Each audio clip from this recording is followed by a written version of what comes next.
Bloomberg Audio Studios. Podcasts, radio, news. I'm happy to say we can extend the conversation with New York Congressman Mike Lawler. Congressman, welcome back to the program, sir. The good news, the military looks like it's getting paid. Can you just walk us through how you would characterize current negotiations? The Democrats refuse to do their job. You know, Hakeem Jeffries talks about getting permission. The reality here is that AOC and Zohran Mamdani and the progressive left are who's driving the ship here. Chuck Schumer and Hakeem Jeffries have been petrified to do their jobs, and so they shut the government down for fear of a primary challenge from the left. And to show their progressive base that they're, quote unquote, fighting back, resisting, President Trump. And it's fundamentally wrong. They are holding the American people hostage.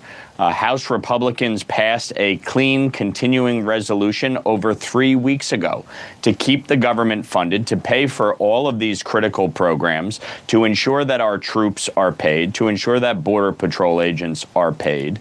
And yet Democrats have voted over 8 times against the clean CR.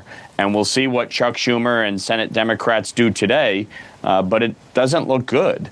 When I was in Washington last week, I went and confronted Hakeem Jeffries to his face and pointed out that if he's serious about tackling the health care challenges in our country, sign on to the bipartisan legislation that would do that. And he refused.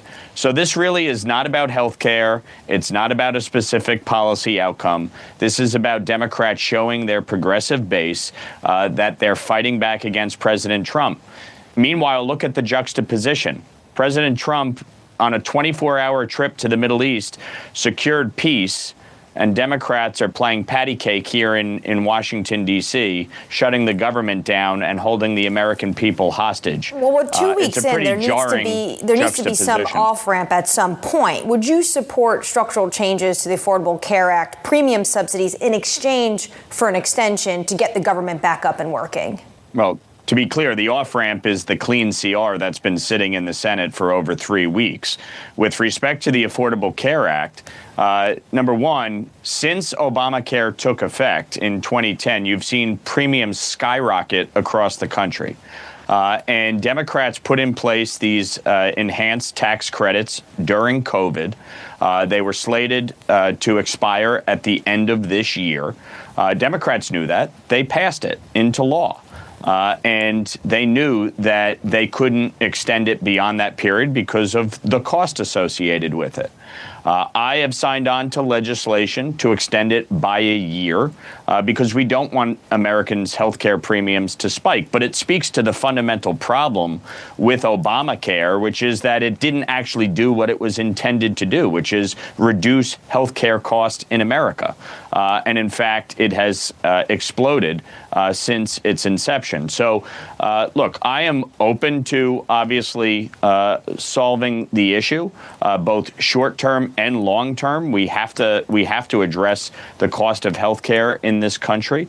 But Democrats just, pounding their fists on the table, stomping their feet and demanding their way is not the way to govern. You don't hold the American people hostage. And by the way, don't take my word for it. Go look at every quote from Chuck Schumer, Hakeem Jeffries, Nancy Pelosi, and name the Democrat. They all previously believed that you don't use government shutdowns to exert policy outcomes. And now fundamentally they have changed their view because Donald Trump is president. Congressman, also being held hostage right now is data, which the financial services industry, the Fed, we all rely on. You are on the Financial Services Committee.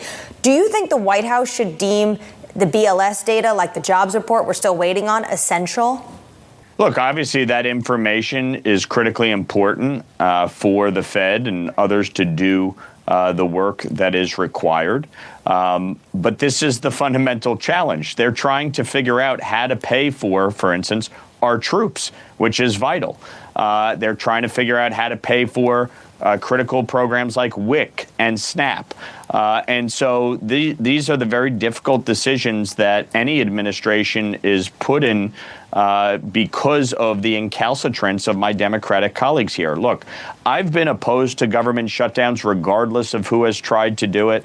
I criticized my Republican colleagues last Congress when some of them wanted to shut the government down over Joe Biden's disastrous open borders. While I agreed with them on the merits, the fact is shutting the government down wasn't going to solve that problem.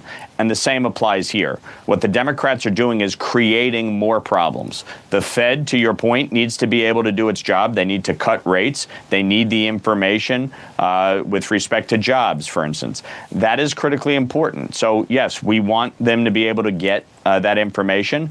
The fastest way for all of this to come to an end, the fastest way to ensure that government does its job is for my Democratic colleagues to go back to Washington today in the Senate and vote yes to open the government up and pass the clean CR. The White House has also taken aim on projects in New York City, $18 billion worth of New York City infrastructure projects. You are in a swing district and you are facing a lot of challenges. A lot of Democrats are lining up to try to flip that seat come the midterms. Are you concerned about potentially the pushback you're going to get from things like this, billions of dollars being frozen right here in New York?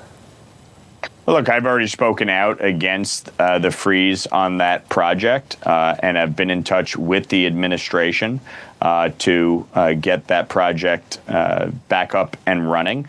Are they going to? But again, the fastest way to do that is to pass a clean CR. And that's the point that I've made over the last week to my New York colleagues and to the press, that these projects can easily come back online when the government is open and running. Gateway is a critical project for my district.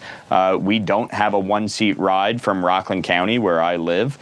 Gateway will provide that. So this is a critical infrastructure project, not just for New York City or New Jersey, but for the region.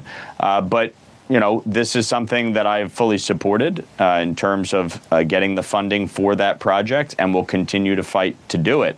But again, based on conversations, it's not that hard to figure out. If you open up the government, a lot of this stuff will be resolved. Congressman, we got to go. Appreciate your time as always. I'm sure you've got to go too. Mike Lawler there, the New York Congressman, on the latest situation down in Washington, D.C.